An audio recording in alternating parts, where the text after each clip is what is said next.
अस्सलाम वालेकुम नाज़रीन, आप में से हर कोई एसेट्स को तो जानता है कि एसेट्स क्या होते हैं, लेकिन आज की इस वीलॉग में हम ये जानने की कोशिश करेंगे कि आप और मैं जो एसेट्स रखते हैं, उनकी कितनी इकसाम है। तो मेरे साथ रहिएगा और इस वीडियो को लाइक कीजिएगा, शेयर कीजिएगा और चैनल को सब्सक्राइब करना हरगिज़ ना भूलिएगा। और अगर आपको ये वीडियो अच्छी लगे, तो इसको सदका जारिया समझ के आगे ज़रूर शेयर कीजिएगा। तो मैं हूं एडवोकेट मियां आबिद कयूम और आप देख रहे हैं मेरा YouTube channel Mac and associates. और आप में से हर कोई अपना कोई एसेट रखता है। एसेट आपको पता है कि हम अपने गाड़ी को, घर को, पैसे को, कैश को, प्राइस बॉन्ड को या फिर गोल्ड को, जो भी चीज़ें जो ये सारी जो हमें जिनको हम मॉनेटरी वैल्यू दे सकते हैं या हमें वो फौरी तौर पे वो मनी में हम जिसको कन्वर्ट कर सकते हैं, वो एसेट्स के ज़ुमरे में आती है। तो जैसा कि मैंने वीडियो के स्टार्ट में कहा कि एसेट्स तो हम सबको बड़े अजीज भी होते हैं और उनके बारे में हम जानते भी हैं, लेकिन इसमें हम में से अक्सरियत जो है वो ये नहीं जानती कि एसेट्स की इकसाम कितनी है।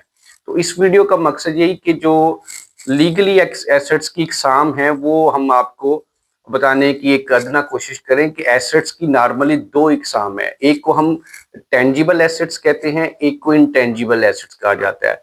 अब टेंजिबल एसेट्स जो होते हैं, जैसे कि मैंने आपको बताया कि वो हमारी गाड़ी हो सकती है, हमारा घर हो सकता है, वो प्लाट हो सकता है, गोल्ड हो सकता है, वो शेयर्स हो सकते हैं। लेकिन ये सारी वो इकसाम है जिसको हम देख सकते हैं, उनको छू सकते हैं, महसूस कर सकते हैं। यानी ये वो सारी एसेट्स की वो इकसाम है। यानी सिंपली अगर हम इसको एक लाइन में बयान करें टेंजिबल एसेट्स को, तो tangible assets are the physical assets which we can easily see and touch. जबकि इसके पैरेलल जो दूसरे जिसको हम इंटेंजिबल एसेट्स कहते हैं, यानी मेन दो इकसाम है टेंजिबल और इंटेंजिबल। तो इंटेंजिबल एसेट्स वो हैं जो आपको नजर नहीं आते हैं, but they also have a value, और आप उनको जो है वो उनको भी सेल कर सकते हैं, उनके एवज भी आप मॉनेटरी गेन ले सकते हैं। तो वो कौन से हैं? वो नॉर्मली आपकी गुडविल है, आपका जो है वो ट्रेडमार्क हो सकता है, आपकी इंटेलेक्चुअल प्रॉपर्टी हो सकती है, आपका ट्रेड सीक्रेट हो सकता है और आपके पेटेंट्स हो सकते हैं। और जो भी कंपनी की जो ऐसी चीज है जिसको आप यानी सेल करके एज अ गुडविल के तौर पे तो उसका कोई गेन हासिल कर सके, मॉनेटरी गेन हासिल कर सके, उसको हम इंटेंजिबल, और इसको सिंप्लीफाइड फॉर्म में यही हम कहते हैं कि the assets which we can not see और टच, वो इंटेंजिबल एसेट्स होंगे।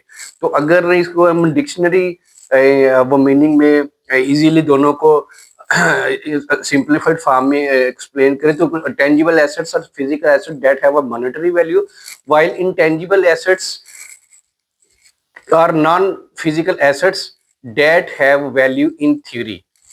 अब ये जो डेफिनेशन है इसके तहत तो वो कहता है कि जो इंटेंजिबल एसेट्स हैं वो मॉनेटरी वैल्यू रखते हैं। मॉनेटरी वैल्यू दूसरे भी रखते हैं, लेकिन इन कंपैरिजन आप जैसे आपकी गाड़ी है तो आप उसको सेल करके फौरी तौर पे उसको लिक्विड फॉर्म में लेके आ सकते हैं, लिक्विड मनी में लेके आ सकते हैं, लेकिन आपको गुडविल को सेल करने में जो है वो टाइम लगेगा। इसलिए इन दोनों के कंपैरिजन में थोड़ा सा उसको वो यानी कहा जाता है जो यानी टेंजिबल जो एसेट्स हैं वो यानी मॉनेटरी वैल्यू रखती हैं, और इनको कहा जाता है कि ये थेटिकली जो है वो वैल्यू रखते हैं। लेकिन वैल्यू इंटेंजिबल एसेट्स समटाइम्स ये ज्यादा रखती है आपकी, यानी गुडविल खासकर जो बड़ी कंपनीज की गुडविल होती है वो उसी को तो सेल कर रहे होते हैं। फॉर एग्जांपल मैं अगर आपको ये बताऊं कि यानी एप्पल है, तो एप्पल जो कंपनी है वो अपनी गुडविल की ही बेस पे अपने लैपटॉप, मोबाइल और बाकी जो मशीनरी या उनकी जो प्रोडक्ट्स हैं वो उनकी गुडविल की बेस पे ही बड़ी कॉस्टली जो है वो सेल होती है। ऐसा नहीं है कि बाकी मार्केट में आपको मोबाइल नहीं मिलता या लैपटॉप नहीं मिलता या हेडफोन नहीं मिलते, लेकिन चूंकि उनकी गुडविल ज्यादा है तो वो अपनी गुडविल को अपनी प्रोडक्ट की कॉस्ट में इंक्लूड करके ज्यादा जो है वो बेनिफिट लेते हैं। तो ये दोनों का बेसिक यही डिफरेंस है कि एसेट्स जो हैं वो जिसको आप इजीली अपने हाथ से देख सकते हैं, छू सकते हैं, वो आपके इंटेंजिबल एसेट्स हैं, वो उसकी भी मैंने आपको लिस्ट बता दी। और जो इंटेंजिबल एसेट्स हैं वो भी मैंने आपको बता दिया कि वो फिजिकल फॉर्म में नहीं होते, आप उनको देख नहीं सकते, जो हाथ लगा के इन्हें छू नहीं सकते। तो ये दो मेजर इकसाम है जिनको हम इन्हें डिवाइड करते हैं, टेंजिबल में और इंटेंजिबल में। होपफुली आपको इस वीडियो से ये इस बेसिक कंसेप्ट को समझने की जो अब ज़रूर आसानी हुई होगी। और अगर आपको वीडियो अच्छी लगे, कोई इसके बारे में सवाल हो, तो आप हमें कमेंट सेक्शन में ज़रूर पूछें और काइंडली फ़ोन ना किया करें। आप इन कमेंट सेक्शन अवेलेबल, आप उसमें सवाल कोई भी करेंगे तो हम उसको अगले 24 आवर की 48 आवर्स में जब भी हमें मौका मिलता है उसका रिप्लाई करते हैं। तो अगली वीडियो तक इजाज़त दीजिए, मिलते हैं किसी अगली नेक्स्ट वीडियो में। अपना सबका ख्याल रखिएगा। टेक केयर जी, खुदा हाफिज़।